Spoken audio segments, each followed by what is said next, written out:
नमस्कार, मैं Abhishek Raj, CEO founder Easy Way Global. चलिए आज हम बात करेंगे बिहार अनुदेशक बहाली के बारे में। इसका एक अपडेट आया है, इसका एक नोटिस आया है जिसके बारे में हम चर्चा करेंगे। बिहार में टोटल अनुदेशक का जो पोस्ट रिक्त है उसका संख्या की बात करें तो 2258 पद रिक्त है बिहार में अनुदेशक का। और यहाँ पे बहाली आजकल लगा हुआ, कब बहाली आ जाएगा इसका कोई गारंटी नहीं है, लेकिन कुछ टेक्निकल फॉल्ट है जिसकी वजह से बहाली रुका हुआ है। लेकिन मुझे लगता है कि इस साल संभावित है बहाली आ सकता है। ठीक है, इस नोटिस के बाद हम चर्चा करेंगे कि आपको इसके लिए तैयारी कैसे करना है। पहला तो आप इजी वे कोचिंग ज्वाइन कर सकते हैं। यहाँ पे नए नए बैच स्टार्ट है, fitter, electrician, turner, machinist, wireman, COPA, ये 5 ट्रेड वाले अगर आप अनुदेशक भर्ती का तैयारी करना चाहते हैं या कोई भी सरकारी नौकरी का तैयारी करना चाहते हैं तो आप इस सब्जेक्ट के लिए आप इजी वे कोचिंग ज्वाइन कर सकते हैं। ठीक है, तो चलिए शुरुआत करते हैं। ये लेटर बिहार सरकार के श्रम संसाधन विभाग द्वारा लिखा गया है। ठीक है, और ये जो लेटर लिखा गया है किसको? सचिव बिहार तकनीकी सेवा आयोग पटना। और कौन लिखा है? निदेशक नियोजन एवं प्रशिक्षण बिहार पटना। मतलब इस लेटर को लिखने वाले हैं बिहार के श्रम संसाधन विभाग के जो डायरेक्टर हैं उनके द्वारा लिखा गया है बिहार तकनीकी सेवा आयोग के सचिव को। ठीक है, और इन्होंने लेटर में लिखा क्या है उस बात की जानकारी यहाँ पर दिया गया है।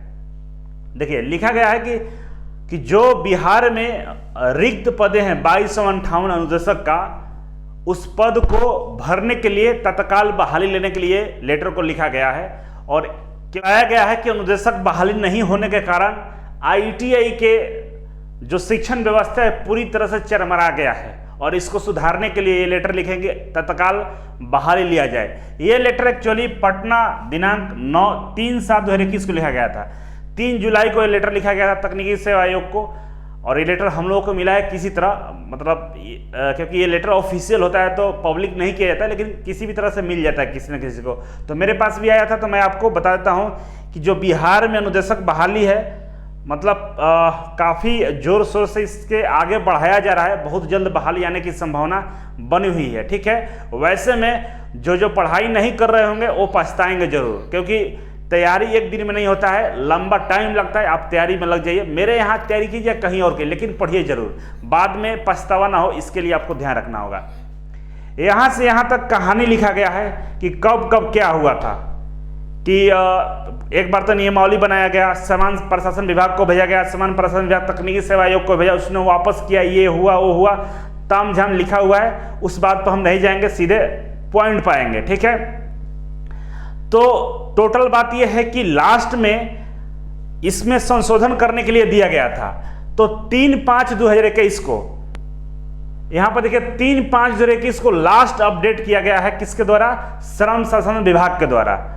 और इस अपडेट में जितना भी पीछे त्रुटियां थी सबको सुधार कर तकनीकी सेवा आयोग, बिहार तकनीकी सेवा आयोग को दे दिया गया है। किसके लिए? चयन प्रक्रिया के लिए। अब बिहार तकनीकी सेवा आयोग को जो श्रम संसाधन विभाग का डायरेक्टर वो लेटर लिख के बता रहे हैं कि भाई जल्दी ये बहाली ले लिया जाए। बहाली नहीं लेने की वजह से जो औद्योगिक प्रशिक्षण संस्थान है उसमें जो पढ़ाई की जो प्रशिक्षण की व्यवस्था है काफ़ी खराब हो चुकी है और इस पर तत्काल काम किया जाए, ये रिक्वेस्ट कर रहे हैं। तो आई होप कि बिहार तकनीकी सेवा आयोग को जो डायरेक्टर होंगे समझ गए होंगे और इस बहाली को शीघ्र पूरा करेंगे। ठीक है, लेकिन एक रुकावट और आने वाला है, और इस रुकावट की जानकारी सबको है। पहला रुकावट यह है कि ये जब बहाली आएगा और जैसे ही इसका एग्जाम शुरू होगा उसके बाद बिहार में लगभग 900 से 800 जो अनुदेशक हैं, गेस्ट अनुदेशक हैं, जो कॉन्ट्रैक्ट पे अनुदेशक हैं 200 से, जो बिहार में 800 से लेकर 900 के आसपास संख्या में अनुदेशक हैं, गेस्ट अनुदेशक हैं, वो गेस्ट अनुदेशक कोर्ट जा सकते हैं अपने मतलब अपने नौकरी को परमानेंट करने के लिए। और कॉन्ट्रैक्ट पर भी अनुदेशक है 214 के आसपास, वो लोग भी हो सकता है इसमें अड़ंगा लगाए, लेकिन उन लोगों को नहीं लगाना चाहिए क्योंकि अलग से उन लोगों को 20 नंबर दिया जाएगा। गेस्ट वालों को भी नहीं लगाना चाहिए। आप एग्जाम में बैठिए और हो सकता है आप एग्जाम को सफलतापूर्वक पास कर जाए। वैसे इन लोगों की अपनी अपनी मर्जी होती है, जो भी ये लोग करेंगे। यहाँ पे CITS वालों को वेटेज मिलेगा 30% का और टेक्निकल डिग्री का 20% का वेटेज है। और एग्जाम होगा 50% पे, मतलब टोटल जो रिटन एग्जाम होगा उसका 50% ऐड किया जाएगा मेरिट लिस्ट में, 30% CITS का और 20% टेक्निकल का ऐड करके आपका मेरिट लिस्ट जारी किया जाएगा। तो काफ़ी ईजी है और नौकरी लेना है इसमें, लेकिन बस यही है कि पढ़ाई कीजिए और ये नौकरी आ जाए, बस इतना ही है। सीट खाली है तो बहाली आएगी ही, आज नहीं तो कल आएगी, थोड़ा लेट हो रहा है लेकिन आएगा जरूर। और जितने भी CITS करने वाले लोग हैं, आप सभी से रिक्वेस्ट है कि आप लोग ट्विटर पे हमारे माननीय श्रम साधारण मंत्री जीवेश कुमार मिश्रा जी का स्वागत कीजिए, उनको कमेंट करके उनको याद दिलाया कीजिए, उनको ट्वीट कीजिए, बताइए कि ITI के क्या हालात बने हुए हैं बिहार में।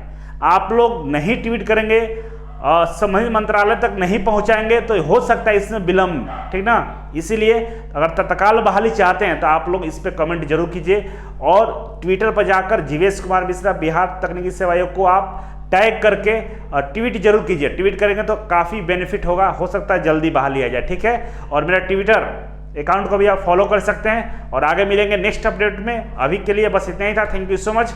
फिर मिलते हैं आपसे एक नए वीडियो एक नई जानकारी के साथ, तब तक के लिए